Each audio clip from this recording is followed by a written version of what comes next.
సూర్యాపేట జిల్లాలో ముగ్గురుపై ఓ గ్యాంగ్ హత్యాయత్నానికి పాల్పడింది. నిన్న బైక్పై వెళ్తున్న వారిని కారులో వెంబడించిన గ్యాంగ్ కత్తితో అటాక్ చేయడానికి ప్రయత్నించింది. వాళ్ళను గమనించిన ముగ్గురు బీబీగూడెం సమీపంలోని ఓ వైన్ షాప్లోకి వెళ్లి దాక్కున్నారు. వైన్ షాప్లో ఉన్నవారు ప్రతిఘటించడంతో ఆ గ్యాంగ్ కారులో పరారైంది. అటాక్ చేయడానికి ప్రయత్నించిన దృశ్యాలు అక్కడి సీసీ కెమెరాలో రికార్డయ్యాయి. 3,000 రూపాయల బాకీ పాత కక్షతోనే హత్యాయత్నానికి ప్రయత్నించినట్లుగా బాధితులు చెబుతున్నారు. ఘటనపై పోలీసులకు ఫిర్యాదు చేశారు.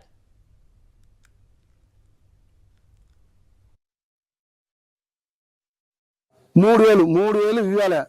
నేను వస్తున్నా శివన్ దగ్గరకు వస్తున్నా ఇస్తారా అని ఒక 4-7 తీసుకొచ్చిండు. పెద్ద మనిషి సమస్యలా మాట్లాడుతుండే నన్ను కొట్టి పరారైతే మళ్ళీ మా కొడుకు ఫోన్ చేసి నానా బూతులు తిడితే మా కొడుకు రికార్డింగ్ పెట్టిండు. పెద్ద మనుషులకు వినిపించి నేను స్టేషన్కి వస్తుండగా నేను పెట్రోల్ బంకులో పెట్రోల్ కొట్టుకొని నేను వస్తుండగా వాళ్ళ కార్లో ఉండి డోర్లు తీసి కర్రలు అందుకొని బయట ఉండగా చూసి నేను బైక్ తీసుకొని రిటర్న్ మళ్ళీ నా సేవ గురించి నేను పోతుండగా కారు అటాక్ చేసి జర ఒక 2-3 నిమిషాలు అది గుద్దేది.